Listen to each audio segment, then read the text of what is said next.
with the Cash. Gary B, the Casual Comic Guy here, and again, back, co-hosting once again, because he didn't get enough punishment the first time. We have Pocan Joe.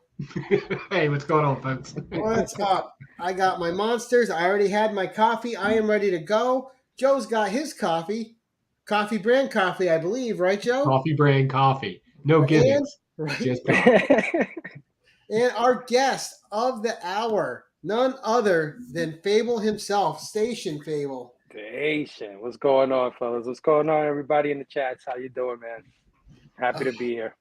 Dude, we're doing so well, and I couldn't wait to get you back on the show again. I planned on having you on the 10-1-1 way sooner than this, and that schedule filled up so fast. I didn't know people were gonna like the show, and I'm fortunate enough that people are enjoying the show. That I have plenty of guests, but I'm always every week I was like, I gotta get Phable back. I mean, we had so much fun on In the Hot Seat, and it was just and you're just a solid dude, so it's always nice to talk with you.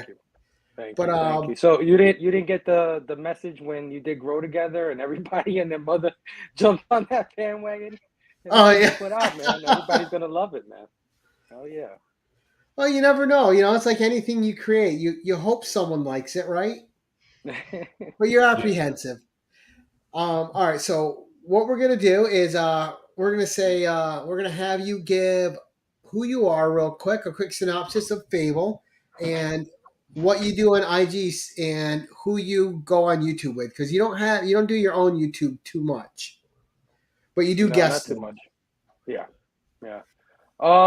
My name is Phable, one collection down on Instagram. I'm a big Instagrammer who kind of got pulled into the YouTube world through all his friends that happen to be YouTubers. I just got into Instagram to like show off books and stuff like that because I didn't grow up with anybody that really liked the things I liked, the 80s, the pop culture stuff, the cartoons, the toys, the comics, the big kid stuff. So when I started collecting again and I went back into Instagram, I said, I just want to share with somebody. I want to talk to somebody with a like mind, and 2,000 followers later and a bunch of friends in the community. It's been a great ride, man. So, that just led me into trying to make some content. I do it on Instagram because YouTube is just, there's too much competition there. I'm going to get eaten alive if I go to YouTube. So I go on the gram, my little corner, and just talk about pop culture news and do what I do best, just show off some books. Nice. And I like the name that you have on Instagram, One Collection Down. Now, can we just, before we start looking at books, just dive into that a second? Does that mean, when I read that, in my mind, it means you're a run collector and you complete a run, that's one run down, you move on to the next. Is that kind of where the thinking is with that? Yeah. I have OCD with this stuff. So I can't start something at issue 3, right? I gotta go get 1 and 2. So I have a big OCD. So I said, I want to put that out there as a name somehow, figure out how I can make that a name. So it was like One Collection Down, OCD. Right? Oh. I wasn't even going that route. I didn't even get that part of it either, Phable. Yeah. Nice. Yeah. And then also my dream is to become a retailer of pop culture goods eventually. That's my retirement plan. So that's the name of my store, actually, One Collection Down, where I hope that you can come one day to get something that you're missing in that collection, whether it's from video games, toys, stuff like that. So yeah, that's where that whole thing comes from. And then funny thing about that is when I started tagging OCD, somebody hit me up and was like, how dare you put OCD on this post? That's a real disease and people really suffer. I was like, holy crap, I think I did the wrong thing. So I never did that again. Yeah, but that's what that one means. Person. That one person is out there like a shark. And when you're shopping with Phable, he promises to go on eBay before you pay for it and make you pay last sold prices. No, just kidding. No,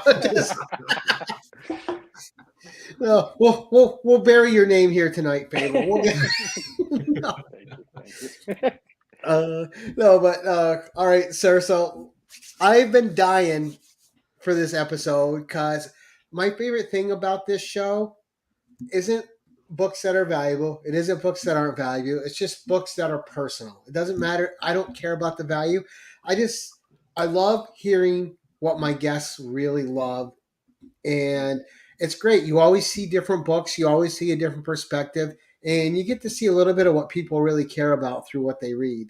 So let's start with book number one and get a little more into what Phable is about. Oh yeah. All right. So I consider myself, let me preface this by saying I consider myself a modern collector, right? I'm not really into getting the golden age stuff, the silver, the bronze, the copper. If I want to access that stuff, I can get it digitally, collected works, stuff like that. The stuff I get today is really trying to build a collection for the next 30 years, the future collection, if you will. Something that I can probably leave to my children, things like that. Not to say that I don't get older books, but it's just I have a price limit, right? So sometimes these older books are just out of my range. I can't. Right, they're insane. So, yeah, they're out of my range. But that doesn't mean I don't have older stuff in the books I'm going to show. But I'll start off with one book, and it's an indie book, and it's Ice Cream Man #1. And the reason why this is so important to me is because I really love things like The Twilight Zone, things like those anthology shows. Those are horror. I was just gonna say anthology horror. You like that? Yeah, I really love it, and I really wanted to get a comic book that was that in comic book form. And I had heard so much about Ice Cream Man. I had just heard so many good things about it. So I think I got in at like issue 11 or 14 or something like that, and I absolutely loved it. I knew what everybody was talking about. Great series. Matter of fact, I'd go as far as to say it's one of the greatest comic book series of all time. Just putting that out there. I think this will be, lauded for the years to come. But anyway, beside the point. What's so cool about this book in particular is because, like I said, I have OCD. So I started issue 11. I was like, let me see if I could backtrack these first 10 or 11 issues. And I went on eBay and I saw that this thing was going for like $100 and some. So remember, I told you there's a price limit on what I'm going to do. So I was like, okay, that dream is out the window. It is what it is. I accepted it. But then I found one listing that had all 1 through 11, 1 through 12, something like that, cover A and cover B for $120. Wow. So I was like, what? This guy must be trying to get rid of his collection. Like, he must need money really bad. The pictures were okay, so it was kind of like I was taking a chance. But let me tell you, man, they all came in crispy, and is one of the best buys I ever made since I got back in collecting. So I'm super happy to have a copy of Ice Cream Man #1. And did you dive right into those as soon as they arrived at the house? Oh my God, yes. I love this series. This is if you like anthology horror, you like things like The Twilight Zone, like Tales from the Dark Side, Creepshow, man, Ice Cream Man. Now let me ask you, because this is a horror title that I'm really enjoying, and it's drawn by the same guy every issue, but it has a different writer every issue, and the stories are fantastic, and they all revolve around one thing. So, are you reading The Silver Coin? Yes, of course. Silver Coin. I've only had one issue that I thought was The rest I've loved. Yeah. The Silver Coin has just been killing it for me. I love that series. That's another. I'm a few issues behind, but yeah, definitely Silver Coin. And I try to pick up. There's another one. I don't know if you guys are heard of After School from Image Comics. I have. Recommend that one too. Yeah, that's an anthology series as I've well. been enjoying Shock Shop too lately. Oh, Shock Shop. Yeah, I heard about that one. Another good little anthology thing. Well, it's 2 stories back and forth, but it's still really good. Oh yeah, yeah. I mean, if you like that EC horror, it's still alive. It's still out there. It just doesn't look like the EC horror books, but it's out there. Those kind of stories are out there. Well, they do have those 2 magazines that are running right now, which I get. The Vampiros Carmilla, and it was called The Creeps, and now it's called Shudder. And those are magazine format, and they have 4 to 6 stories in each one, and those are fantastic. All black and white, all in the same style as the old EC books and stuff. Oh yeah, I love that black and white drawing. Oh yeah. Well, if you never got those magazines, man, you're missing out. They're fantastic, and they feel when you read them like a slice at a time. Yeah, creepy, eerie. Those were all just really good. I just picked up a collection that has a bunch of that kind of stuff in it. It's really good stuff. Yeah. All right, number 2, sir. All right, book number 2. I'm going with. All right, so you guys ever read a story back in the days, and it was so good, but for some reason you forgot what issue it was or what comic it was exactly, right? Like, so I had read this story back in the days. It is, to me, one of the greatest Elseworld stories I've ever read, like a what if kind of situation. It wasn't a what if comic, but it was a what if that just blew my freaking mind. But I could never remember what the comic book was. Like for years and years and years, it just escaped me. All I know was the story. And the story, just a real quick synopsis, is Superman and Lois Lane are married and they have a child. And Lois is pregnant with the child. And I don't know, she's 6 months pregnant, something like that. The baby kicks, right? Because babies kick. But this is Superman's child. So when he kicked, she died. Oh. Right? That's brutal. Amazing premise, right? Blew my mind. And so Superman, he when Lois dies and it's his baby, and the baby dies because it suffocates. Once she died, it died in her stomach. So he goes off into space and vows never to come back to Earth. And he meets this like space pirate lady, and they go on this adventure to take over the galaxy because they're so powerful. And I thought this what if story was so awesome. So I finally found out what it was, and I was able to get it, and I got it for like $3. It's so awesome. And this is Superman Annual. The Adventures of Superman Annual number 3. Yeah. And if you see, he's on the grave of Lois Lane Kent. That's the lady he goes conquers the universe with. I don't know my DC too much, so I don't know who this character is. I don't know. But all I know is I got to go buy this now. Yeah. It's awesome. It's awesome. And like I got to read that just from the synopsis. That's insane. Good. Awesome. And when I found out who wrote it, I said, well, it makes a lot of sense. It's written by Louise Simonson. Oh. Yeah. So this is one of my favorite comic books of all time, just from a reading perspective. Forget all that grail, old, whatever it is. This is just a pure, great read. And a story that stood with me through decades. So I finally got my hands on it. Maxima is her name. Bobby Maxima. If Bobby's in the mix, he's going to drop his knowledge and give us a little schooling. Thank you, Bobby. We appreciate it. Right here in the chat right now. Dude, that sounds insane. And to me, Louise Simonson is comic book royalty. She's one of the building blocks of everything we have now. Yes, absolutely. I agree 100%. I felt like so vindicated or solidified that I had good taste. You know what I mean? It's like, I love this story so much. It was like Louise Simonson wrote it. It's like, of course she wrote it. Yeah, I like good stuff. That's right, she wrote it. I'm not kidding you. I'm going to go buy it tomorrow. Dude, it's cheap, man. It's cheap. Anybody could get this book. It's not expensive at all. My copy I preach this on my channel, Phable, but there are millions of great reads in those dollar bins that people turn their nose at. Written by great writers like Roy Thomas and Grant, all these incredible writers, Chris Claremont, John Byrne. They have hundreds and thousands of books in the dollar bins that are fantastic reads that people ignore because it's not a key. And characters too, Phantom Stranger, like oh my god. Exactly, nice redhead on the cover as well. You can't go wrong. Yeah, Brian Hitch, early Brian Hitch here, man. Great Brian Hitch. All right. Yeah, her hair is great. Superman's got the his little douchebaggy mullet.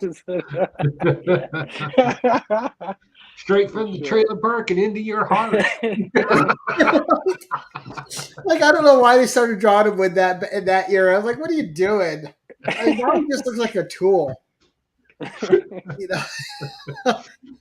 You know, he looks with that mullet and the way he's drawn. He looks like one of those smarmy guys from back then that just thought they were in with everybody and walk in all slick and skeezy. Like, yeah, you need to go away, dude. We're selling you a car. Number 3, Phable. And another thing I like about this show is, you know what, we had silver-haired Bronze Age babe on last week, and I bought Lady Cop because she showed it. I'm like, I never heard of that title.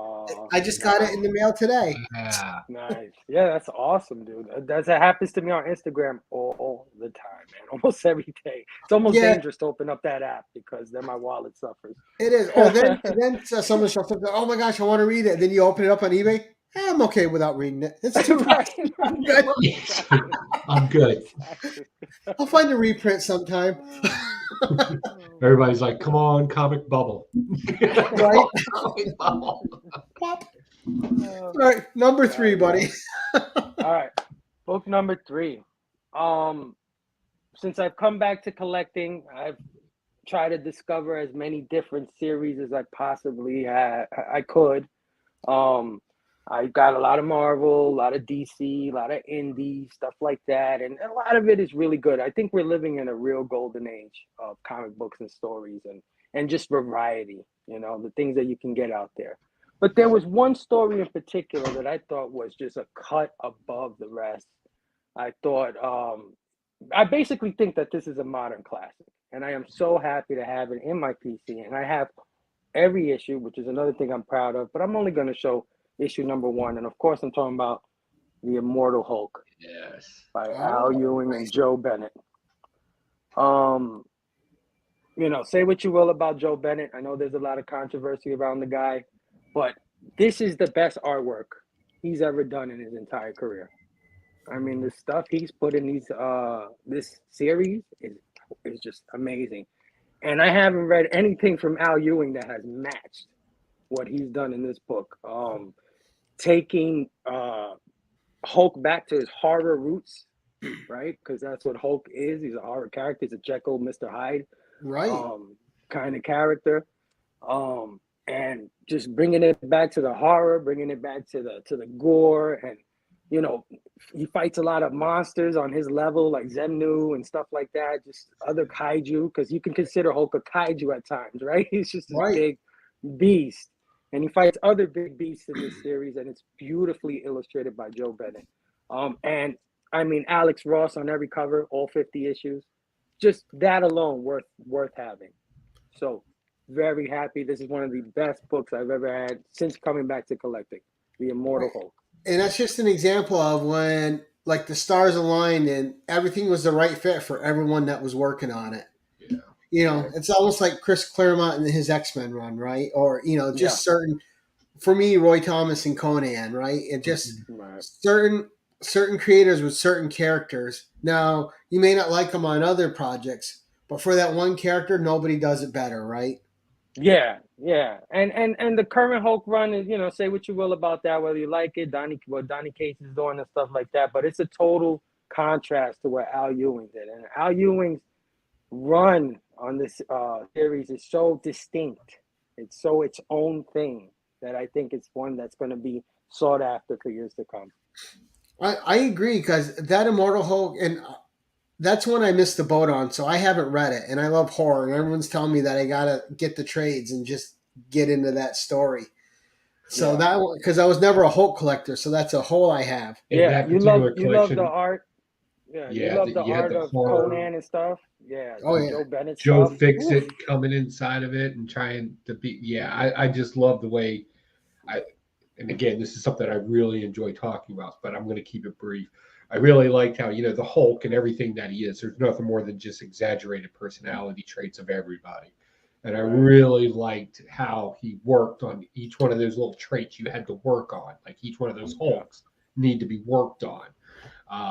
And I really liked the way he kind of threw all that together into this kind of weird woo-woo based story, but it was actually about one's own personality. And I really liked it.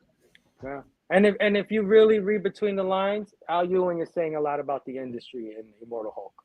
Oh, yeah. You know, Roxxon is obviously the big two, or big publishing. You know what I mean? If you really, really read into it. So there's layers to this thing. And if you just love art, Joe Bennett just absolutely murders it. I am so disappointed that I probably will not see him again because of, you know, the stuff he's done or said. It's really a shame. I didn't know there was any controversy with him. I missed it. Yeah, you know, A little bit. said some stuff that you know, got him canceled, right? And you know, the stuff that he did, I don't agree with it. So, you know, rightfully so, I would say. But it's a shame. It's a shame because his art here is some of the wasted best talent, huh? Yeah, absolutely. All right, well, number 4, we'll move on to something a little cheerier then. Yeah, that got sad quick. Right? All right, let's cheer it up. Thanks for the downer, Phable. Sorry, guys. You got some Care Bears or something next there, buddy? Right. All right, this one's sure to cheer everybody up. Oh, is it your Dahmer biography book?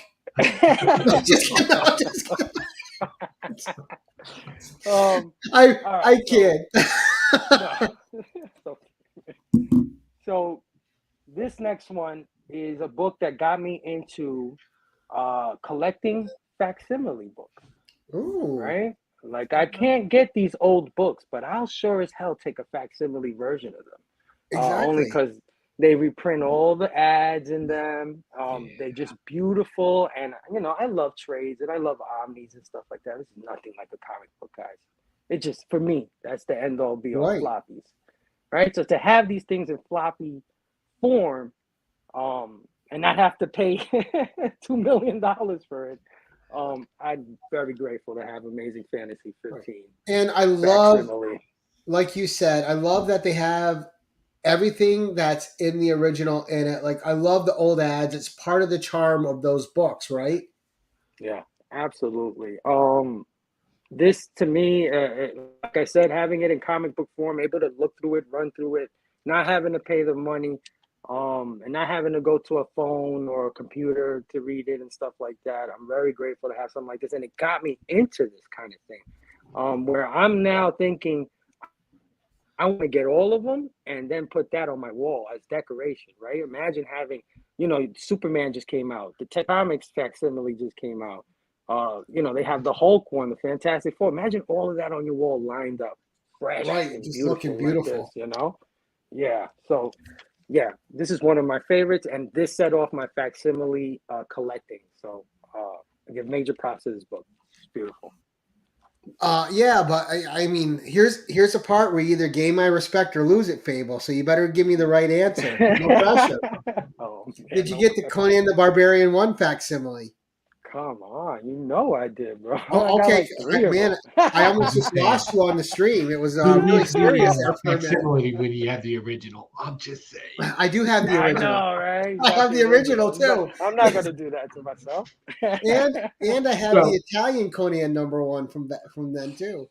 Nice. So I have a question about that particular book. So, and this is something, and obviously you're a reader. You're going through this stuff, and we mentioned the ads and everything else. But you know, one of the things that always attracted me, and I kind of want your opinion on this, is I always like the way people, maybe not liked, but I find it very interesting the way that people spoke back then, and versus comic books today, where everybody kind of has the same type of language. There, like somebody from New York, given the time period, spoke like somebody in New York versus somebody in California or something else. Do you ever pick up on that kind of stuff too? Like in the comic books, you mean like what? Like especially their vernacular? Yeah, older comic books with the facsimiles and everything. You know, it's like an exaggerated version of how New Yorkers talk. Kind of. It's not really how we speak. Well, no. So I'm talking about like, let's say you picked up a facsimile of, Amazing Fantasy, right? There were certain terms that were used that are colloquial to, you know, the 5 boroughs, Williamsburg, Brooklyn, you know, all through there. And in the comic books, you start seeing these words and you're like, what is this cat talking about? Have you ever noticed anything like that when you're reading these kind of like, I know what this means. We say this. Yeah. Absolutely. Yeah, absolutely. Or like Wicked if you're from Boston. Yeah. Like Yeah. you know who would drop a lot of New Yorkisms? The Thing. The Oh Thing yeah. would drop a lot of New Yorkisms, and Daredevil. You would find a lot because of Hell's Kitchen and stuff like that. But yeah, I mean, I never looked at it that way because I was in it, right? But I never Right. like bothered to look at it how you guys look at it, where Right. you're not in the city where these comic books are taking place, like, So maybe a and it's better example would be fascinating. like West Coast Avengers or Midwest Avengers. They used a lot of colloquialisms for that. Did you ever stumble across like, what do they talk? I don't know what this means. Why is this significant? Or what is this word they're using it? Maybe, but I haven't really paid much thought about it. Like to think, you know what I mean? It hasn't stuck with me. Like, oh, I don't understand what they mean here because it's probably where they're from, kind of thing. But Okay, yeah. I'm sure. Right. And a I'm lot of sure times you I've get it in heard the through it. context too. But you're Yeah. definitely right. I think the Thing is the biggest proponent of that. The ever loving blue eyed thing, and you can hear the New York in him. Right. Right. Yeah, he was probably the most New York character for me, like that representative, right? Because he loved the Bronx, he loved going to the Yankee games and stuff like that. So, oh yeah, oh yeah. All right, number 5, Phable. All right. So number 5 is a Right. personal book Thank you, to me, Bobby. and I'm glad Bobby's here because Bobby is the reason I had this book. Right? Oh, nice. Yeah. Nice.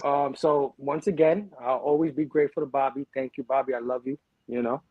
But one of my favorite artists as a kid was Todd McFarlane, right? A lot of people's favorite artist was Todd McFarlane, right? I used to think when Todd McFarlane used to draw a Marvel character that he never drew before, it was almost like an event. Like I wanted to see Todd's version of the character because he drew everybody so much different than the status Right. quo, And right? you got that a lot in Uh, Marvel Tales. right. Yeah. So anytime he drew somebody I never saw him draw, that was something that I had to get, right? So one of the first books that I seen him draw a character so different than what everybody else was drawing was the Incredible Hulk, and it was the Amazing Spider-Man, Yes. Oh yeah. 328, and it's got Gray Hulk on it, and I just never seen anybody draw Hulk this way. Right, it was just a big brow. Like I don't even know what's going on with his hair there. It's all over the place. I love the And eyebrow bone. right, yeah, no, Right. He gives him Todd did a that Frankenstein feel, right? yeah, and the whole breaking through the. I love when they do things like this when they break Oh the yeah, and they break font the or trade dress.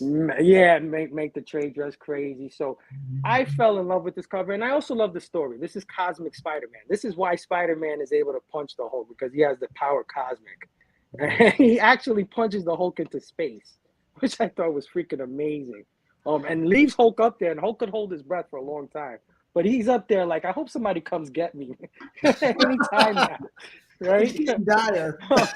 He's floating in space. But anyway, fell in love with this cover, and the reason why I have it from Bobby is because I had mentioned that somewhere. I don't know if I mentioned it on a stream. I don't know if I mentioned it in a chat. I don't know where I mentioned it, but Bobby heard me, and Bobby sent it to me. So I will Nice. always What a, have a what a lot of solid love. dude. Yeah, because I I got to probably meet never Bobby. would have got this. Solid dude. Yeah, one of the best. One of the best. Yeah. Plus, that dude can party. I'm just saying. Right. If you're ever in the Midwest and you're like, hey, I want to party, you call up Bobby and Brother Joe. Yeah, You go party. absolutely. Hell yeah. And that was like one of the things I like too with when you're talking about McFarlane drawing different characters he never drawn. Like when he was doing Marvel Tales and he did the one with like Spider-Man and Angel, and his Angel kicked ass. Like that Angel looked great. And my Yeah. favorite one, of course, is the Dazzler. He drew Mm. Dazzler so perfectly on those two covers. I was like, Yeah. that's Dazzler. Yeah, absolutely. My favorite, speaking of Marvel Oh, Tales, and is the one Beast. where he did the classic X-Men, the original 5 Oh, in their yeah. old suits. You know what Yeah. Marvel Tale cover I'm talking about? Oh my God. I love it. Yeah, those Marvel Tales covers that he did, they got a little pricey now. Yeah. And I had all of them too as a kid. I was so bad. I bought them just because of the cover. That's probably like my first cover buys were those Marvel Tales comics. Some Minnesota-isms, I see. Minnesota. Oh, Manny's the best. All right, number 6, Phable. So staying on the McFarlane train, I fell in love with McFarlane. He was my favorite artist. And when he finally got his own book, I think everybody who loved McFarlane, who loved Spider-Man, who loved comics in the 90s, early 90s, went out and bought Spider-Man #1. Oh, yeah. I think we all bought it. That was on my pull list. Yeah. I had all 3 covers at one point back in the day. And the silver one in particular, for me, just my personal favorite is the silver, because the silver on it, the way it shines on this cover, it pops so much. And this book, it means a lot to me, not only because it's my favorite artist making his own Spider-Man, whatever, but it also is because when I was a kid and this book was popular, everybody bought it and I couldn't get it. Oh. I was like 11 years old. All the big kids came into the comic shop.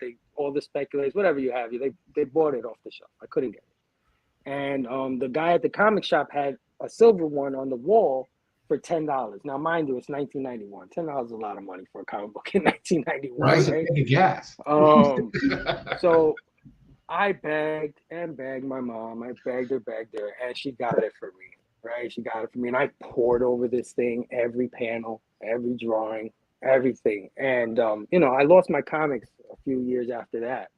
So when I saw this on eBay, and I think I paid like maybe $10 for it, and $10 still.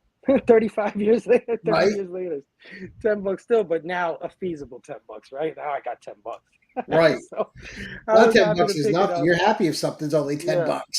Yeah, exactly. So something that will stay with me forever, of course. This is never leaving the PC. I don't care what it's worth. I don't care. You know what I mean? It's right. It's just history. And I love the way he drew Calypso in that too. Yeah. Calypso looked amazing. Absolutely. He looked scary, right? Before he was kind of goofy looking. Yeah. No, I think Calypso was the woman. Yeah. Oh, I'm sorry. With the arms, right? Yeah. Unless I'm remembering it wrong. No, you got it right. I jacked it too much. Oh, okay. Yeah. I'm overloaded. Oh, that's okay. Oh, so that was hold on, I'm making my notes, Bobby. Bobby, yeah, right. As Bobby, yeah. All right, number 7. Yeah, right. Well, that's my problem, right? I'm always trying to keep track, but then I get so caught up in the stories. I'm like, oh crap, I didn't write anything down. All I did was listen and pay attention. Which is good. It means everything's working well, but number 7. So I had talked about the facsimiles before, right? And how the Amazing Fantasy 15 facsimile got me into facsimiles. Now, if you know me, you know my favorite comic book characters group of all time are the X-Men. Right? I am a big X-Men fanatic. So when this facsimile came out, I had to buy it, right? Because this is something that I'll probably never have in the PC. It's just that one went to $20 pretty quickly. Yeah, and it's not that I put a limit on myself. Like I said, I'm not going to spend thousands and thousands of dollars on a book. I'm quite happy with just having something like this, but this is something that I needed to have, right? Like it was a must-have. No. Very happy, even if it's a facsimile, to have my giant size X-Men. Now you read that, right? Yeah. I think I have some. Let me show something. See if I have it within. I think I had it out because you might find it interesting. And all right, of course I don't. I'm sorry, Phable. So it's all good, bro. So when the original X-Men movies came out on DVD, and I have it here because it came with the DVD, right? They did a small copy of Giant Size X-Men 1, a reprint of that book, except it's smaller. It's digest size. So I have that one here, which is really cool. Yeah, that's cool. No, it's only worth $20, but it's still cool to have it. Yeah. Yeah, like this is not a value thing for me. This is just having my favorite characters of all time. This is the new team. This is a team that is probably my favorite team.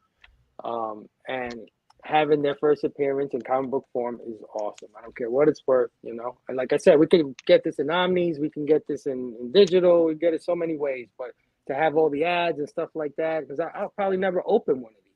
Right. Like a real one, right? They're all in slabs, and if there was a raw one, nobody's gonna let me touch it. Right.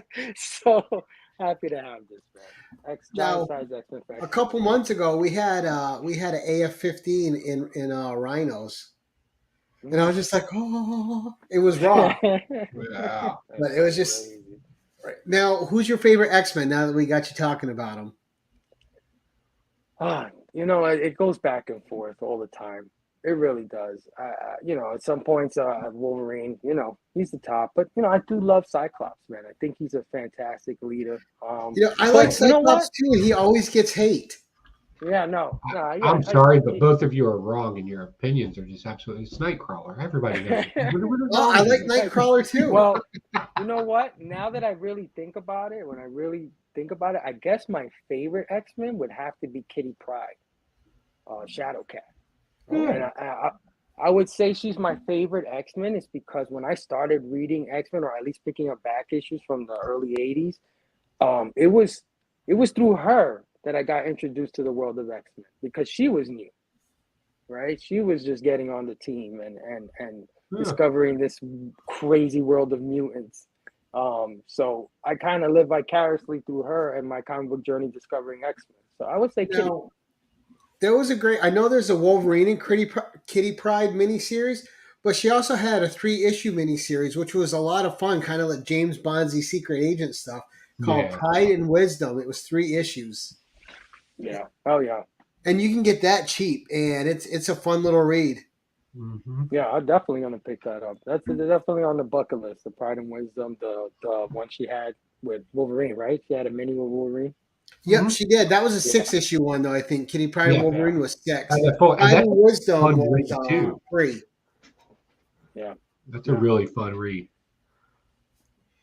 And she's one of those characters where she's just got like a cool power set. It's almost like it's neat, just the phasing through things. She's purposely made to be a spy, like that, like right. That's right, getting in and out of things, espionage, right? Yeah. That's an all spy set there. I always like that concept. They should have done more spy stuff with her. Oh yeah. Well, like, we'll pose this question to Joe, right? Because with her powers, you can phase through things, right? Right.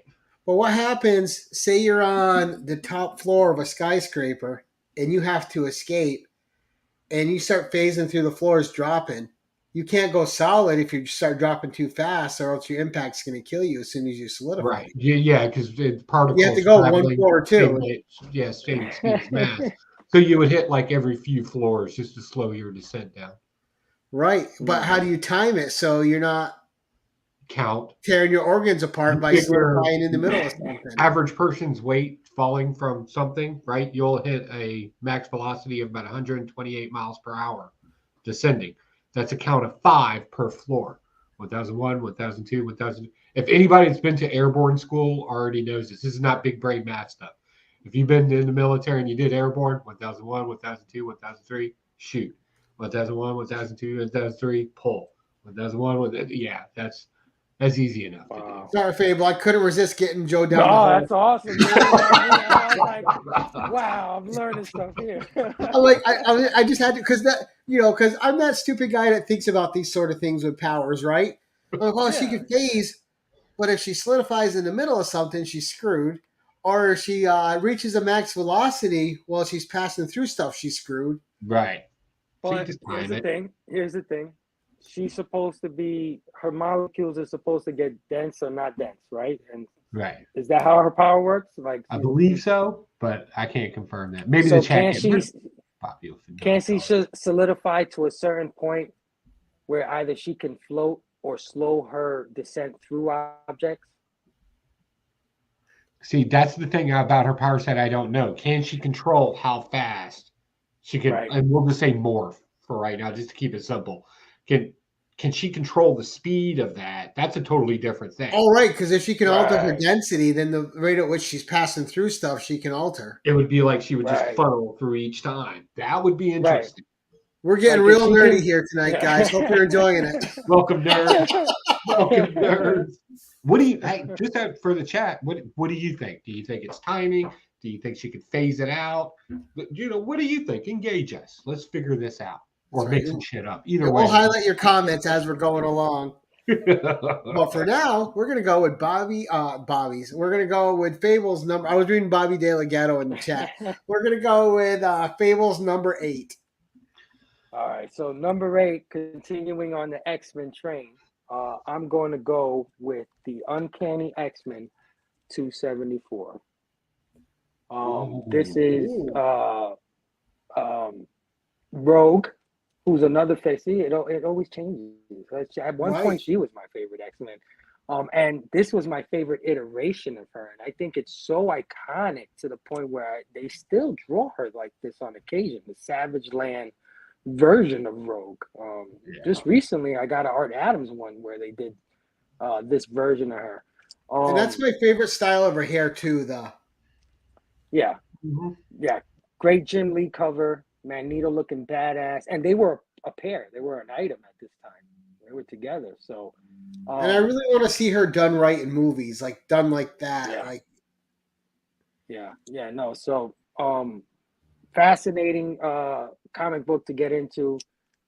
When I started picking up X-Men again, this was during the Jim Lee era, and this is one of his best, I think, and one of my favorite covers of one of my favorite characters, Savage. Yeah, that is a fantastic cover. And didn't J. Scott Campbell do her as well for the Jungle Land? Yeah, and Jim Chung just did one of her. Yeah, Savage Land Rogue. Yeah, so, I think Rogue was all of our favorites at one point. When that character got introduced, it was just she took over. Like Humana. I mean, Jim Lee, geez. It's funny because her earlier iterations, when she was a bad guy, they drew her really dowdy with her hair tight to her head. Yeah. Like she first appearances, and her second appearance was in a Rom book. Yeah. The Rom the Space Knight, and she was just evil in that.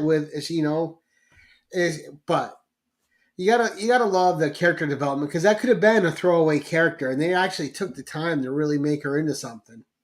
Yeah, no, absolutely. This little arc. Do I have the other issues here? Oh, I think I do. I'm writing down Savage Land Rogue right now. A matter of fact, here it is. I got them right here. It goes with this one and this one. Wait, was that Firestar in the second cover?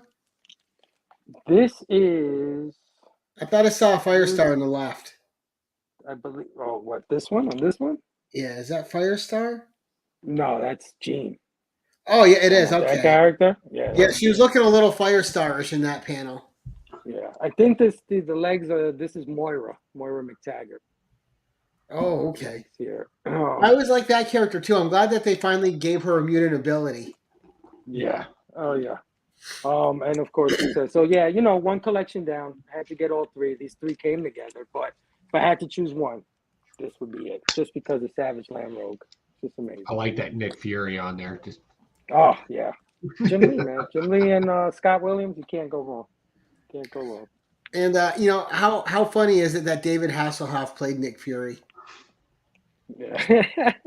He looked pretty good though. Like just he did. Visually. He looked pretty good. He did look like Nick Fury. No, did you know that, Joe? Yeah. Oh, okay. Yeah, I'm very familiar with that. Yes. That ranks right up there with one of my guilty pleasures. Yes. Just think how far our media has come now from that and what Plastic Shield Captain America TV movie where it was just horrible. Riding a motorcycle. Yep. And throwing the shield like a frisbee. I'm like, what are you doing? So bad. You got to throw that with purpose. It's not a frisbee. But you know what? There was some kid in the 70s that watched that and just thought it was amazing. No, for sure. Oh, I watched them. Just like I watched the Incredible Hulk TV movies that came out, which are not anywhere near as good as the show was. but as soon as they came out, I was watching that channel for making sure I didn't miss the premiere. Oh, yeah, you can't do that. You can't miss a premiere. And then we saw Thor and the black suit Daredevil, and you were like really let down, but digging it at the same time. You're like, that's all you did? Hey, dude, I actually cried during that one. The one where he died, the death of the Incredible Hulk. Right. When he fell out the plane. Yeah. That was sad, man. I actually cried rough. that one. And Lou Ferrigno is still a beast, even in his late 60s. Yeah. Crazy. All right, number 9, sir. All right. Big fan of X-Men. So I've heard. Continue with the X-Men train, and talked about Jim Lee and his impact, and we talked about Todd McFarlane and him getting his own title. So there was just one other artist that I was super excited when he got his own title too, and of course, Jim Lee, X-Men #1. And I remember buying all the covers when that came out. Yeah. Yes. Yeah. And again, this is one of those things where I didn't think I can get it. Right, I thought it was out of my reach and stuff like that. And then one day I went on eBay, and eBay gets a bad rap, man. But I'm telling you, I've gotten a lot of steals. I just told you the Ice Cream Man steal for $120. Those 3 X-Men's I just showed, they came together. Those were $8. And this came with this one, this one, and this one for $20, dude. $20. Nice. And the listing said these have been in back of a comic book store for the last 30 years, untouched in a short box for 30 years. Dude, and that 2 was the years ago, listing. those were in the dollar bins at our LCSs. Yeah. Crazy, I still can't crazy. figure that one out, but yeah. But dude, it's like brand new. It's like nobody's ever touched these books. They've been in the back. They've been in a back storage room for 30 years. That's what the listing said, and I believe it. When I got them, crispy $20. So ecstatic.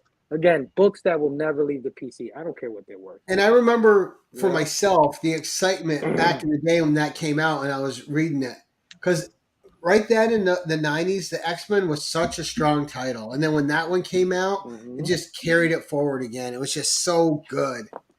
Yeah. And just the team then was spectacular. X-Force was going strong. What's that? It was just nonstop action too. It was good. Oh yeah. Yeah. Well, it's funny you said so. You said eBay, and then my eBay went off. So telling you get some deals, man. I've gotten a lot. Oh, I do. I've gotten some great deals on eBay. Yes. Some deals, and I've got some duds.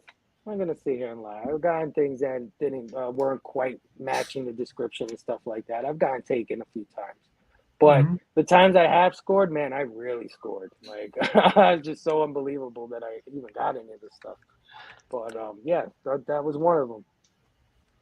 All right, nice. Well, everyone loves X-Men. I do think issue 4 is overrated though. But just because I don't give 2 shits about Omega Red, I think I thought it was a cool character. I did. I always liked him as a character. I'd much rather see a Mr. Sinister pop up than Omega Red. Yeah, that I'll give you too. I would like to see. He was always like the mutant knockoff of Doc Ock to me. With the Not the way I don't, and this is going to sound bad, but I don't want to see the way that they're portraying him on Krakoa and all that mess that's going on right now. I would like to see that 90s version of him broken out there. Yeah. That dude was kind of sadistic. No, absolutely. What Jim Lee and Chris Claremont did together. Chris Claremont was already on a monster run, right? Like, let's be honest. Through the 80s, he totally turned X-Men around and made it, on par with Spider-Man. But then when Jim Lee came onto the title, that whole 91 cartoon or whatever it's called, the X-Men animated series is just based on his work completely. Yeah. And it's so iconic. It's so iconic. I think to this day, that's the X-Men everybody's expecting when they finally hit the MCU. Right. And when he did the X-Men, that's what propelled him to superstardom, Jim Lee. Because he'd already been around for quite a while. Yeah. Like he was doing work in the 80s and stuff for Marvel. He even did some Conan books. Yeah. Yeah, Conan. But yeah. when he was given X-Men, I would agree. That's what really. Well, that's when he I- nailed his style. Yeah. Yeah. Absolutely. And like you said, he changed a lot of people's style, like Rogue, right? Mhm. Rogue looked like she wasn't really that pretty. They drew her really rough with nasty Right, with pigtails. the tight hair and the Yeah. And then here comes Jim Lee, man. Whew. Made Gave Rogue. her some jiggles, and everybody fell in love. right. Oh, Rogue. Yeah, right. Exactly. That girl Right. done grown up. Number 10, sir. So number 10 is another X-Men book. It's a modern X-Men book. But this X-Men book in particular, when I started reading comic books again, I know it was a passing interest to like try to rekindle that love for comic books when I was a kid.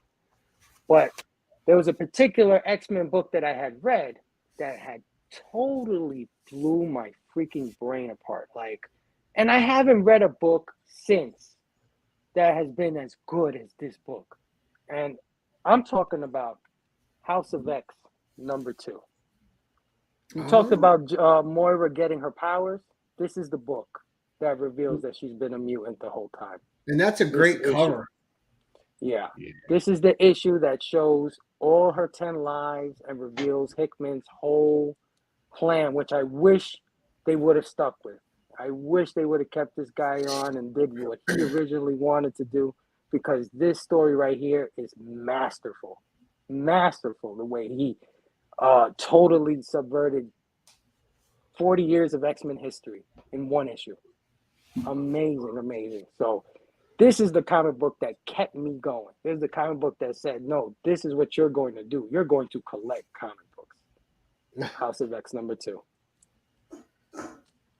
Excellent. See, that was a lot of great X books. See, and it doesn't matter like you have a modern collection. Like it just matters that they're personal, like so much fun and that's the thing, there's so many characters. They speak to people in different ways. They get you into it in a different way. Kitty Pryde doing this show, I noticed that there's a lot of strong Kitty Pryde fans out there. Oh yeah, because she was the proxy for kids. Yeah. She was the kid in the X-Men. She was the new, and making her guy. In the modern run, making her kind of like a pirate, right? That was kind of cool. And it pissed me off that they told her story twice and never used her. Yeah. When they came out with the X-Men movie, they replaced it with Rogue, and then they in the cartoon they replaced it with Jubilee. Yeah. Both of those things were Kitty Pryde stories. So. And the Rogue we got in the X-Men movie wasn't really Rogue to me. Right. Exactly. That was Kitty. What they were doing was Kitty. But yeah, this is my number 1 because this is why I'm collecting today. I'm on Gary B's show tonight because of this issue. That's just the truth. If you really do the butterfly effect, this is it. So, Jonathan Hickman, I wish they would have did right by you, man. I knew what you were trying to do here. So, nice. It's funny because, like, I like Polaris a lot too. I think she's a great character, and you never hear about her. But I couldn't get into the new X-Men. Not that I couldn't read it and understand it. I couldn't get into it. Like, I didn't pick it up because I knew that Marvel was going to do what Marvel does. And they were going to put out 20 different X-Men books. So I knew I couldn't get in the money trap. You know what I mean? So I avoided it. I wanted to pick up the X-Men, but I didn't because I knew Marvel couldn't leave it at 3 to 4 titles. I knew they were going to make 7, 8, 12, 13 X titles and tie them all together. So you had to have a second job just to read X-Men. And I'm like, I got to avoid it. I can't do it. I can't go down that rabbit hole. Because I did that in the 90s, right? I was just so into the X-Men, and then I was reading X-Force, and then, and then you're just X Factor I'm reading, and you're loving all these books, and they're good, but you were in 3 titles, right? Even back then, if you got into Spider-Man, you had Amazing, Spectacular, Web, and then you were good, the occasional special here. But now with like the big 2, they overkill it. Like, I feel bad for anyone that reads Batman, right? Because there's 31 different Batman books a week. Yes. Not And every week there's a exaggerating new either. back title. It's like you guys are going to kill the character just by overexposure. Yeah, absolutely. I agree. And that's why I avoided the Crazy. new X-Men. Although I did start picking up the new what's the new one that just came out because it has Dazzler in it. It's 5 issues. Exterminators or Yes. Extreme or I'm like, damn something it, like a Dazzler story. Those fuckers know how to get me.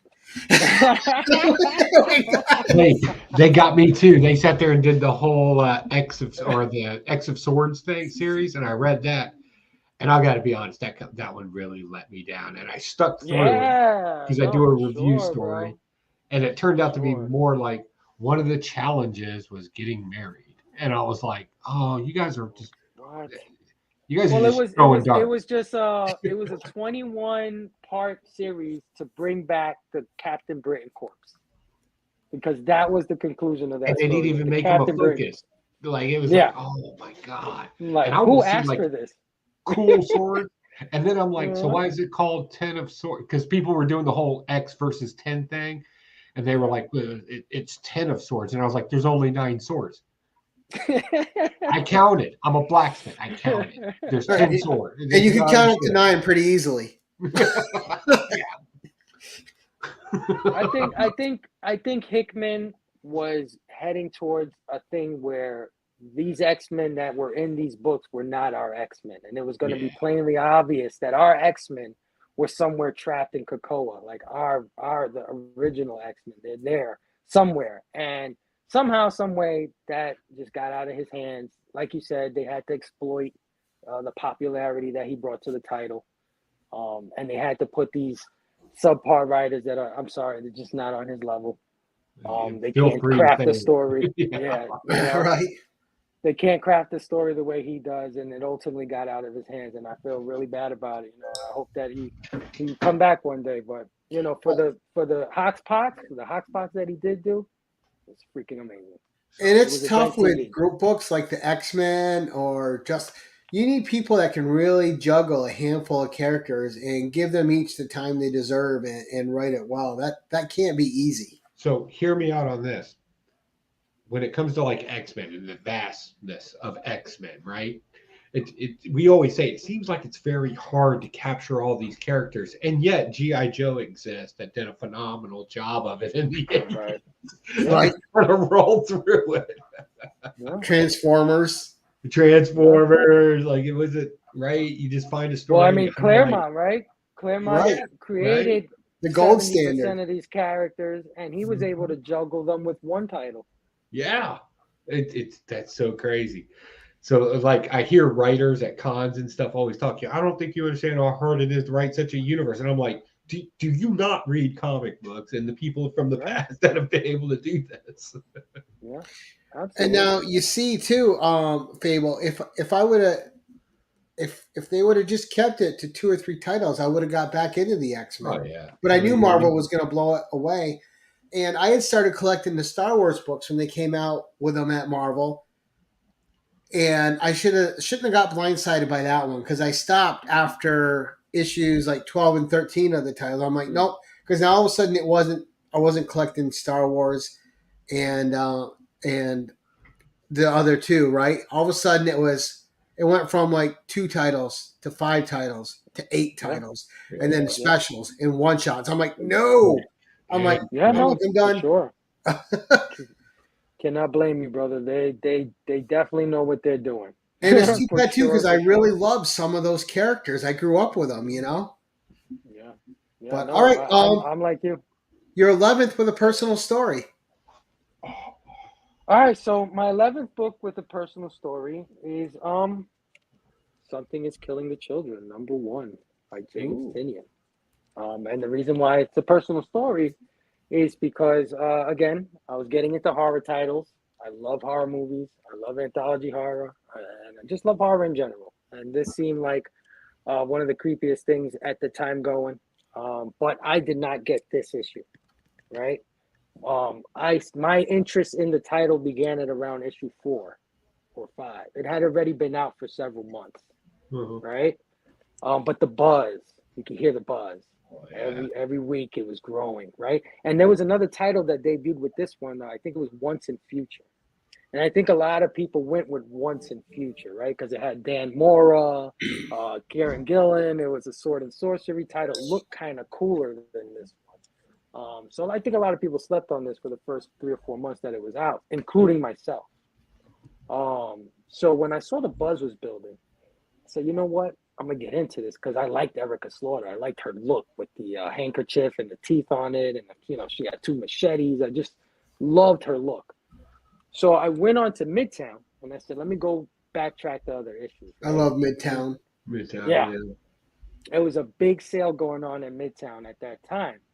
So I looked up 1 through 4. They had 1 through 4 there. And they also had all the B covers, the C covers, the incentives, the Jenny Frizzens, you know the covers that everybody's going crazy for now. The second prints, the third prints, the fourth. They had all the prints, all the variants, all the incentives, all the issues. And they had it for like $1.39 a piece. Whoa. Right? So I bought all of them. Flipper or no flipper, you better be buying them. Right. I bought all of them. And I paid like $40, maybe like $45 total for all the issues, right? Well, issue 5 hits, and issue 1 is now $200. Then it's $300. Then it's $400. Then all the second prints are $200, $300. And I was just like, it was just so funny to me because this is the first time that like Spec hit me to that point where like I have all of them. I have every print of this book. I have every print of issue 2. I have every print of issue 3. I have every print of issue 4. Issue 5. So, you know what I mean? I bet you would. Yeah. To the point where I had 2 or 3 of these, and I was like, you know what? Let me get rid of one. And I sold it raw for $500. Wow. Right? Nice. Just one of those books paid for all the other ones, you know what I mean? Right? If you think about you paid $1.39 for it and got $500 for it. You can't beat the return on that. Yeah. So this is a funny story because this is a book that nobody cared about, and it was just like magic. Like I bought it that night, spent $45, and thought I was crazy for it, and thought I was nuts for it. Right? Like I went and bought every print, every B, C cover. But I was like, you can't beat the price, $1 and change for each of these. And it just goes to show you never know what's going to pop. You never know. It was almost like the next day, Gary. Like this thing went insane. So were you walking around the comic shop that day, like, bro? I posted these books on Instagram. Like one day, I posted all of them just to show them off and whatever. And I got so many DMs that day. You have no idea. Oh, just offers, how much you want. Offers all day, bro. Now, I've read the first 2 in trade. I like it. I don't think it's the next level thing that it's being hailed as. But you're talking to a guy that watched Buffy back in the day. So to me, this is the new iteration of Buffy. You know, another Slayer that's out to kill the beasties. No, absolutely. I'm going to be honest. I was not a huge fan of that book. I did get a complete run all the way up to that first season that they were running with it. I was not a huge fan of it, but I followed through. I believe even if I don't like it, every now and then on my own show, I just follow something through, and we're going to see where it goes. I did say some highlights about it, but I wasn't a fan. And I do regret as soon as I got done where I was like, okay, I read the first section of this. I'm done with it. I'm going to sell it, and somebody's going to be very happy with it. And they were. And at the time, I thought I got for, what was it? I forget how many issues it was, 1 through whatever for that first series. I took $150 for it. And like everybody called me a sucker because they were like, issue number 1 by itself was worth by itself, dude. By itself is crazy.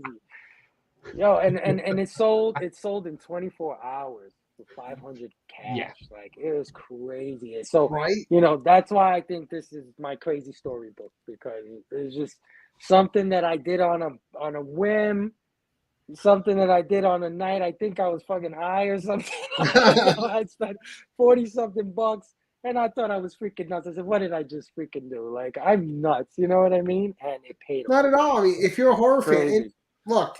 Oh yeah. I liked it. I just didn't think it was the next best thing. Now, I still enjoyed it because I'm a horror guy. I still liked it. and I always like the women slayers. The women heroes are really my thing, you know. Yeah. And Yeah. so I Now we like get it the in old that Craig aspect running. too. And again, great character design. Yeah. Aesthetically, she is amazing looking. Just like I can Noctera to see. me. Yeah. I love Yeah. the character designs in Noctera.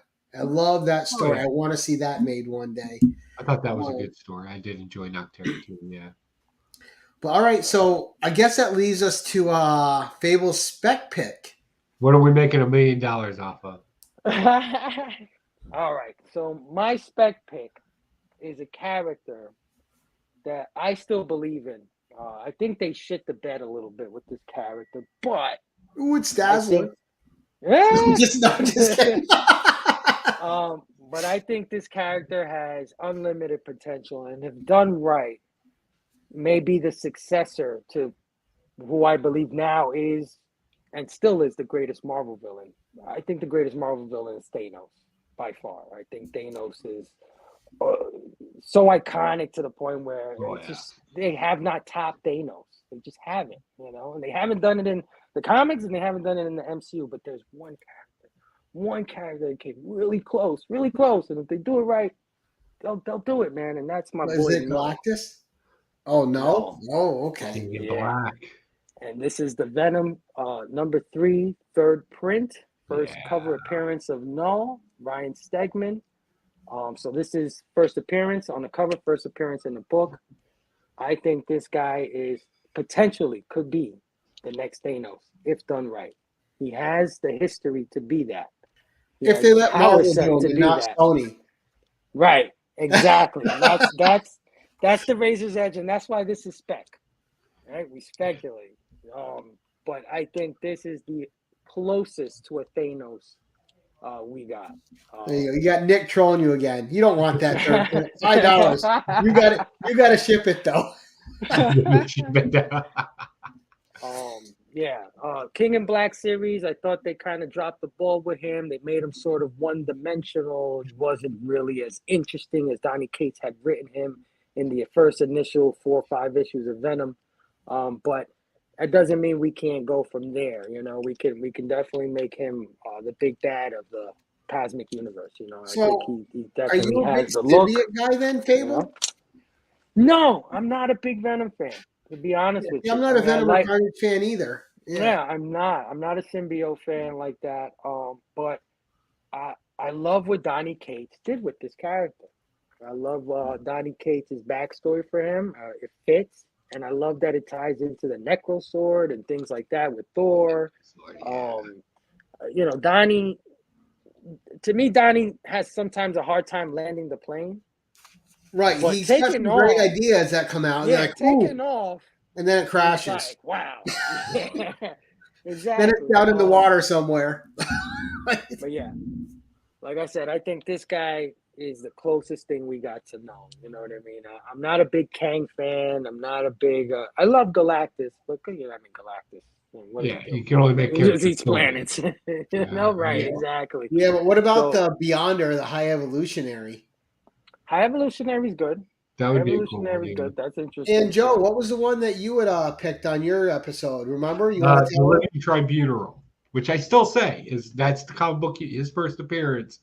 Y'all should be grabbing that. I don't play the spec game, but if you will make some change on $1 on a comic book, that's the comic book. Oh yeah. So now you're mostly. I know you're big in independence, but mostly you're a Marvel guy. It seems. Yeah. I'm a Marvel guy through and through. I kind of discovered that about myself. Like when I was a kid, that was my thing, Marvel, right? Who doesn't love Spider-Man, the X-Men, right? Kid, right? Everybody. And of course, I love Batman and Superman too. Gotta give my love to the DC. You know, those are the big two for me: Batman, Superman. Love those guys.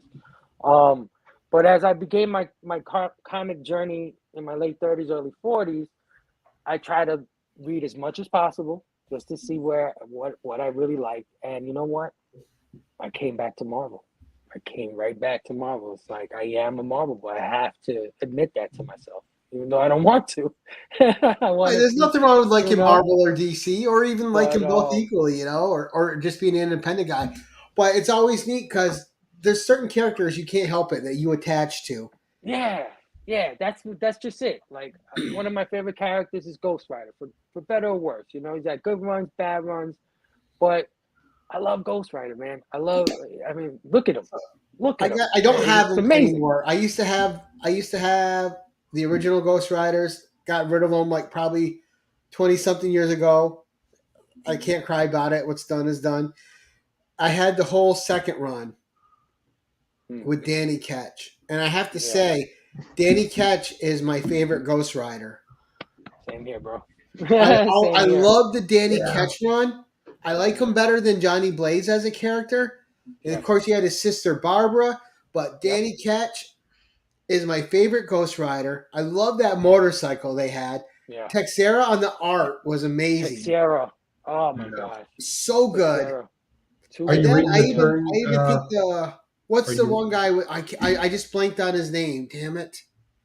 With the car. The Ghost Rider with the car. Oh, Robbie Reyes. Yeah.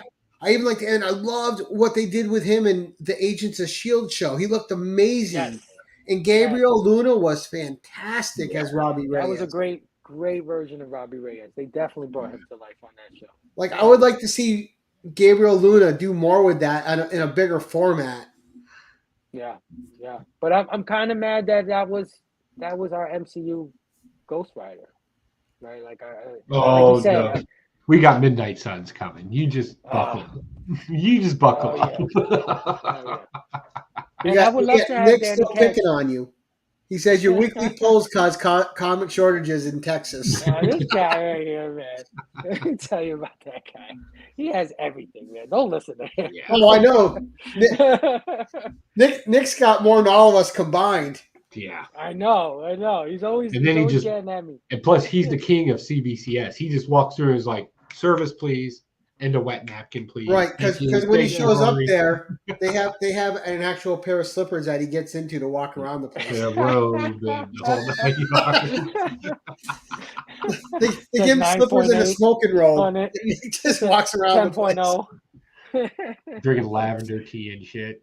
Nice comic books to being great and impressed on spot.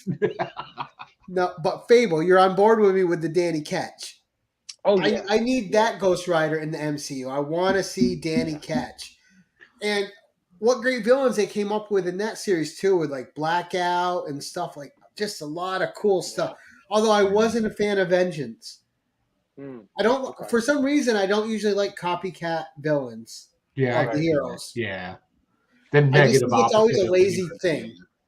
Right. I'm like, oh, look at me. I'm a Ghost Rider too. I'm just a different demon. What did you think? You only evil. That's what it's like. I'm you, evil. It just doesn't work for me ever. You like the current run? I haven't read it because there's only so much of my budget I can collect. Yeah, I've been loving it. I'm caught up to issue 7 now. I think it's great. They're bringing Blackheart back, which it's one of those characters is good to bring back every now and then. And then they're playing off the whole King of Hell thing, like when he was in charge of it. Blackheart had I love it when they bring that little bit of past. Just you don't need to be worried about it or have to read it. It's like, hey, he had a problem. Just get those flavor crystals in there. Yeah, memory pills. Memory pills, we call them, right? Throw these memory pills at you. It's like, oh yeah, I remember that taste. It was good. Yeah. And I'm digging that character that they look like they're gonna come out with. That I guess these guys saw the cover where he looks like pieces of the bike. It looks like the bike come to life. Yeah. Oh wow! Yeah, have you seen that? With the what's his name? called? The exhaust pipes coming out his neck or something. Now you know who I want them to bring in, and it's from the Danny Ketch series was Lilith. That would be nice too. Yeah. Queen of Demons, right? That's what. Yeah. Mm-hmm. Oh yeah. I like that one shot they had with her not too long ago. They did a one shot with her. Yeah. Ooh, I don't know about it. That was a good read. That was actually a solid read. Yeah. For a one shot. Yeah. No, Lilith. The last one wasn't bad. Now I'd like to see a movie with Lilith, Satana, and Hela. And put those three together. Oh yeah. Because Satana could be a little dark here and there too. I would love to. And I was so disappointed on Hulu that I really liked the the series they had going with Yeah. with Damon Hailstrom and his sister Satana. I thought Yeah. that was a good, solid first season. Honestly, they could have named that anything else and nobody would have known the difference. I thought it was like, and I don't mean that disparaging. I watched the shows. I thought they were good. Right, but it didn't really reflect the comics in any way. Yeah, it did not reflect the comic book. But I did like it. But it was cool. Oh yeah. Wow, that was fantastic, Phable. Great. Joe, did you have anything else you wanted to ask him before we start doing our wrap up? No, I'm just super happy that you came on and shared a little bit of your comic book collection with us. It was very fascinating. And if Gary, being the excellent host he has, I know you got 12 more books to bring on. I'm sure. Right? Oh, don't worry. We'll have Phable back. So I built this show purposely so it could have the guests come back, right? Because it's not a top 10. Right. It's just 10 favorites. And we all have hundreds of favorites. Oh yeah. You just pick 10 other favorites next time you're on. Yeah. I'll probably pick up another 10 the way I think I'm getting. Exactly. That's the luck of being a modern collector. You have more new favorites than anybody else as that type of collector. All the time. I just picked up. Where did I pick up? I'm just like in love with. Hold on, let me show you real quick. Now, I will say that in that new Spider-Man book, they better fix Jessica Drew because I do not agree with what they did to her in that book. I flipped through it and I didn't bother buying it. And I have a review show where I read and review things, and I was like, well, I only bought it because it had Jessica Drew in it, and then they did her dirty, those bastards. They got to bring her back. You can't. So bad.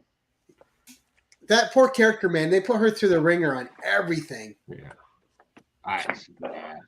Yeah, man. So I'm getting into like the manga stuff. I don't know if you guys like that stuff at all, but like not anime. I was big into it right? in the 90s. You know what I mean? Not anime, like manga, right? Yeah. Some of the best artists, do manga, like right. So the guy Takashi the guy who does Afro Samurai. Takashi Miike? That guy. Yeah. Takashi Ozaki, something like that. Okay. I'm really getting into this dude. So I've been picking up as much of his covers as I possibly can. It's a Black Widow. Fantastic cover. Yeah, it's amazing. Amazing. It gives me that Fist of the North Star vibe. Oh yeah, Fist of the North Star. Yes. Love that stuff. Love Fist one he did Avengers Mech Strike, where he's doing like a Thanos mech. And like, who's that? That's Captain America mech. Did you pick up Visions this week? Star Wars Visions? Yes. There's a Mikalo right here. Yeah. Yeah, bro. Oh yeah. Oh wow. So what's Star Wars Visions about? Is it just anthology? It's a samurai story. Samurai, Rowan, very does the Pleasantville type art where they highlight a certain color every now and then, but very detailed. Grayscale. That's why. Beautiful. That's why it sparked my interest in these manga art. And you said it just now. Visions was the comic. That's so funny that you mentioned it because this put me down that rabbit hole where I'm like, now I'm picking up. Look at this Darth Vader, Takashi. Ozaki. That was just freaking amazing. Like this guy. Cool angles awesome. too. Mm-hmm. Yeah, and of course the artist of the last 2 years that recently caused a controversy at New York Comic Con where people were acting a fool on her line and she left the damn thing. Moko? Her latest cover for Avengers All Out. I'm surprised I'm not seeing this on the gram. I did not. My LCS did not have that cover, else I would have grabbed it. Oh well, I did get the Carol Danvers one though. Yeah, Momoko's always been kind of a hit or miss for me, but that's a nice cover. That is. Dude, look. I was with the rest of everybody. Just like you just said, hit or miss, right? I like some of my stuff. Some of the stuff is okay. It's okay. It's okay. I like Momoko. No, but then more and more, I just started picking up more and more stuff until the point where I'm looking through my PC. But I think she's getting better. Like she's getting better. Now she'll never do better as our boy Austin LeMay here in the community. But she is getting better. Absolutely. Poor Austin. He must hate having to having to have that, because if that poor guy ever meets Pete Momoko in real life, he's like, "Look, I didn't start that. Like, I didn't start that shit. These Let's guys do were something together." All Right? Let's do a cover together. Imagine that, Austin Right. and Moko together doing a cover. Crazy. But It's yeah, like- man, I'm getting more into the manga stuff, man. The manga artists, Yeah. or the manga style. You know who has a style like that I absolutely adore? Daniel Warren Johnson. Oh yeah. Daniel Warren Johnson has this like really rough manga style that I just love. That do a power bomb, amazing. Yeah. I can see Come that. on, Manny. Austin over mangoes. I I want to say that's a misspelling, but I like it that way. It's hilarious. Yeah, just leave it. Somebody clip it, make a shirt. Right, Austin over Peach. Yeah. Now, do you like anime as well? Did you ever? I'm not a big anime guy. I mean, I like the classics. If you like robots mm-hmm. and you like kick-ass women, mm-hmm. I loved this anime series, and I wish I had never got rid of it. It was only on VHS, and I got to get the Blu-ray off Amazon at some time. It's called Bubblegum Crisis, the first series. Yeah. So these chicks, they're working against the Genom Corporation, Genom. They have mech suits, which are incredible, and they have their own rock group. And the music in the series is fantastic. It's awesome. Now that first series I love. The second anime series they came out with, and they changed some of it. I liked it, didn't love it. But that first series was absolutely amazing. And it is pure 80s, early 90s glory. It is so good. If you ever see Bubblegum Crisis, and nobody knows about this thing anymore, it is incredible. Yeah, it's rare too. Also, Joe? I'm familiar with it. So when you're deployed a lot, you watch stupid things on portable DVD players, right? And like everybody would huddle around the little 6-inch screen, and then we would get whatever bootleg copies we'd get wherever we were in the world. And one of those was that particular, because Japanese or manga period was super easy to get overseas. Yeah. But I do have one question. I'm not familiar with this. Like I said, I told you behind screen, I watch your stuff and I watch the Bad Batch stuff, but usually I can't comment, and maybe I'm not paying attention as fully as I should be. So what's the deal with the hashtag Blame Phable? Give us that quick. Why is that? What is the inside joke there? Oh man, it's funny you bring that up. That you can blame our illustrious mayor, Justin No Good Comics, for that one. Justin was on a live, one of his lives one day, and he's showing off his books, his haul. And I don't know, I'm just ran the book. He picks up a book and he's like, "Oh man, I just got this book. I forgot where I saw. Oh yeah, Phable. Phable is the reason I got this book. Freaking blame Phable. Everybody blame Phable." And I don't know why he said that, because the next day on my Instagram, I got tagged in so many things, and all of them were saying blame Phable. So it was all over from there, huh? Yes, it was crazy. It was like, so I went to Justin, said, "What the hell did you do?" And he said, "What are you talking about?" And I'm like, "What did you start here? I'm getting all these tags with blame Phable, blame Phable." So it's just people showing books that I guess they got from my Instagram. And at first I was like, well, I don't want to be the guy that people blame for buying these stupid variants and shit. Like that. No. I want to be the guy that you blame for reading a good story and stuff like that. Not this superficial stuff, but blame Phable, blame Phable, blame Phable. So one day I got into the creating content, a show or whatever, and I just embraced it, man. I said, you know what? Just eat it. It's already built in. Yeah, why not? People are saying it anyway. Just eat it. You got to own it now. Yeah. So that's basically what I did for the last few years. Because I've said it. I've seen it. I'm sorry. I've seen it like easy 8 times in the chat. The first 2 times were from people I don't know on a regular basis, and I was like, "Do we got trolls? Do we need to block somebody?" Yeah. And then I was like, "Let me hold off." And then I saw other people that I know doing it, and I was like, "There's a joke. Yeah. There's a story." Yeah. But now it's like, oh, gas is $6. Blame Phable. You know, milk is went up. Playing Phable. Blame me Right. forever now. That's all right. You need to get you need to get T-shirts now. You need to market it. Yeah. But yeah, you know, it's just a hashtag. You know, Instagram works on hashtags, so it's just perfect storm. Yeah. Now, before we sign off and I ask you gentlemen what's going up, I need to make another recommendation to you, Phable, because you like horror and you like manga. Yeah. This is an old school one, but you need to look up Mermaid Forest and read that. Yeah, I don't know That one I never heard of. It's a pretty Mermaid dark Forest? one. It's a great horror story. Okay. Yeah, and then they adapted it into anime. It was so popular that they made an anime movie about it. Yeah. But Yeah, Mermaid no, Forest sure. is good, and it's got some great creepy art in it. Yeah, I mean the manga artists, you know, the Akira. I know everybody knows Akira, right? Akira manga. Yep. Some Berserk. Some of the art in these books are just fantastic. Berserk as a story, it will just.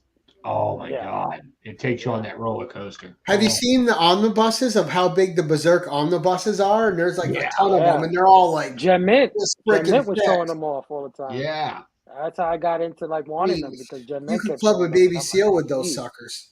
Yeah, which I hear them very tender. Here we got Big Herm. My wallet hates Phable. True story. Yeah, man.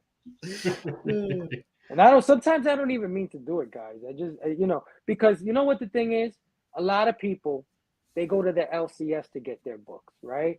So they get what's in their LCS. If their LCS does not order a book, chances are they probably never seen the book. But me, I do everything through previews. So I order whatever I want, whatever's available. I'll take cover C, which most comic shops will not order a cover C or second print or third print. So here I am ordering these books. So when I put them up, I'm just putting them up because look at my haul or whatever. But then I get oh shit, I didn't see that one. Or I missed that one. Yeah. When did that one come out? I didn't know about that one. And that's that Blame Phable. It just perpetuates that.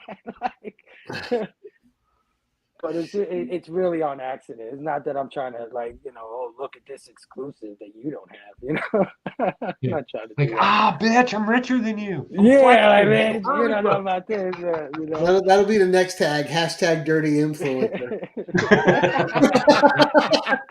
No, Gary, don't do that because tomorrow it'll happen. Tomorrow, Jimmy dropping. Manny's in the chat. I guarantee it's gonna happen tomorrow. Now that Manny's in the chat.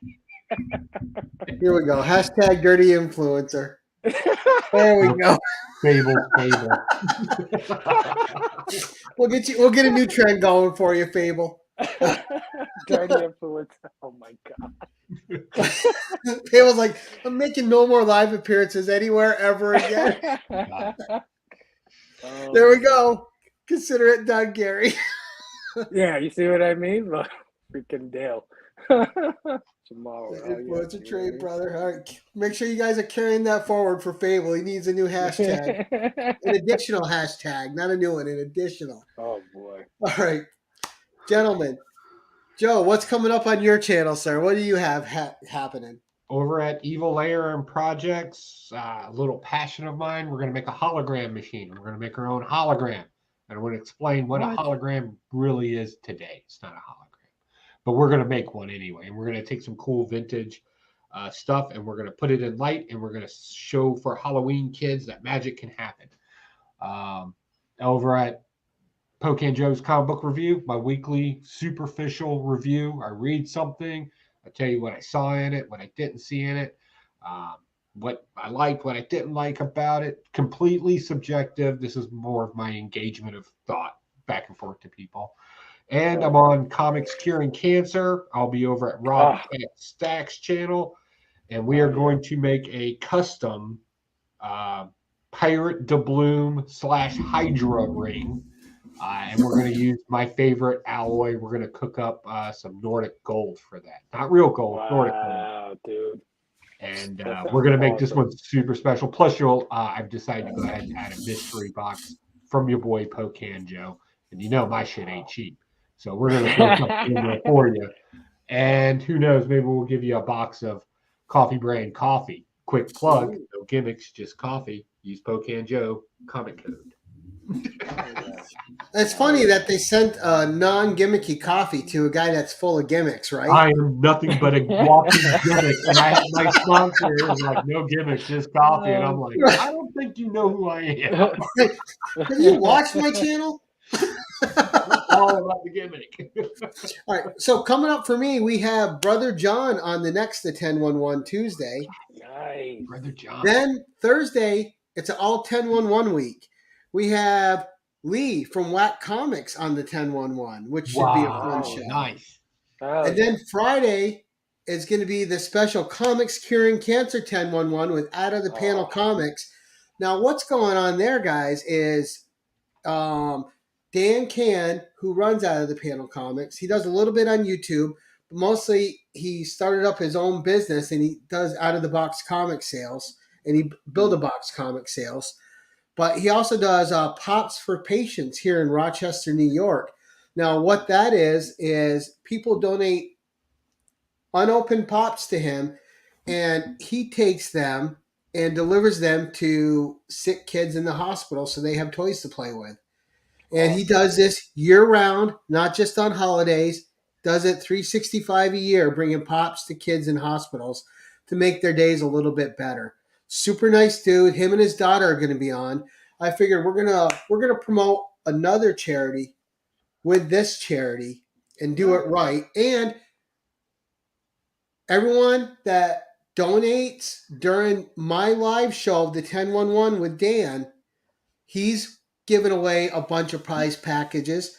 I'm giving away some prizes, and everyone that donates $25 or more on my show gets put on the big wheel for the big Comics Curing Cancer. So if you come to my show and you spend that $25, you get to double dip with entries. You get an entry on my show, and that entry also goes to the big show.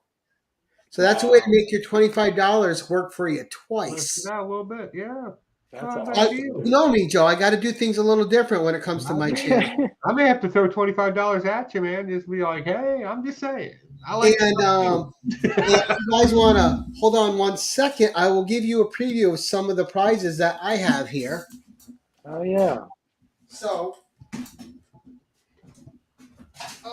let's see. I'll take that Conan on the wall. Right?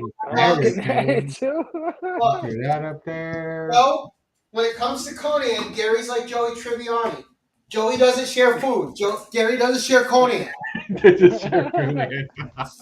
All right. So, Rhinos Comics donated this Predator box with the new Marvel Predator 1 and 2. Nice. And also pretty good series, by the way. Predators figure. Oh, nice. And this Alien versus Predator figure. Wow. Alien versus Predator figure. I love the way you phrase that. Right. No, but that's not all that's going in this box, right? Because I'm going to contribute too.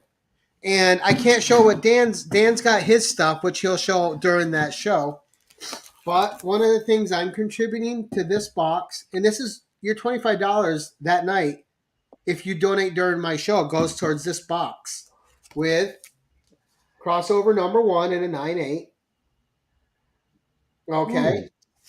But this movie is coming out soon. In a 9/6, we have Avengers 257, the first appearance in Nebula. Nebula. Yeah. Oh, yeah. All right. So you got some fun. You got a modern prize. You got a Bronze Age prize. All right. A little bit of something for everybody that collects. That's awesome. Plus, you got the Predator box. Now, all that you're going to have a chance to win live on that show that night, next Friday, for a $25 donation to Comics Curing Cancer. Nice. And if you wait and donate during my show, it also gets you on the prize wheel for Rob's. That's awesome. There you go. For the big show, where all the bigger channels that make my channel look smaller donating their prizes. And I was gonna put my prizes to that one, but I'm like, why not do it this way? It makes sense. Yeah, do your own thing. Sure, show, definitely. Well, that and it still feeds the wheel. It does. Right. That is a great idea, sir. I am in awe. So that's what we're doing. Now, Phable, what's coming up for you, sir? Yes. That's right, Simon. If it bleeds, Conan can kill it.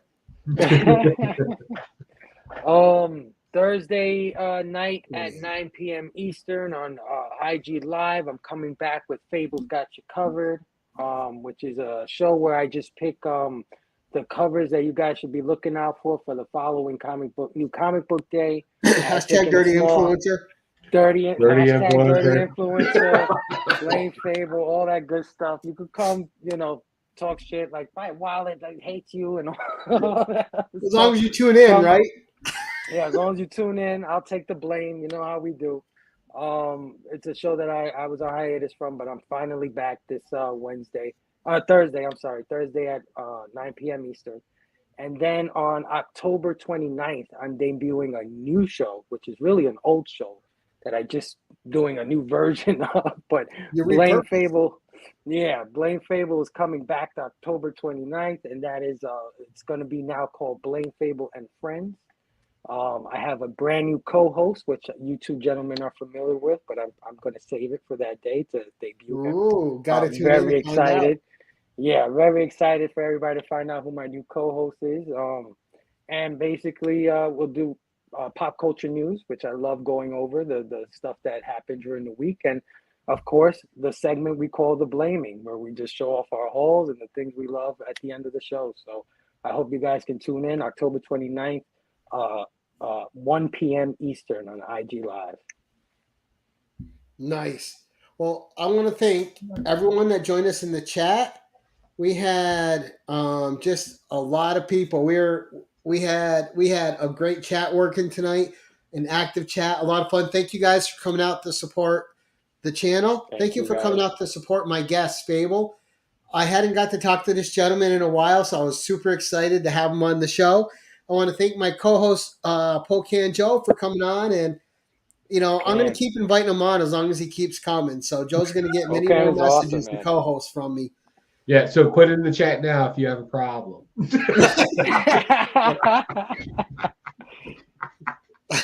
Oh, yeah. Oh, and, throwing the invite out to you guys since you're a duo on this 10-1-1. My new show will have a spot for 2 guests. And that's kind of the hook. That's kind of the hook to the new show is that I'm going to have 2 guests on now, and I want to have duos. So I think you guys would fit perfect to come on, hang out with me and the new co-host and talk some pop culture news. So I'm putting the invite out now, guys.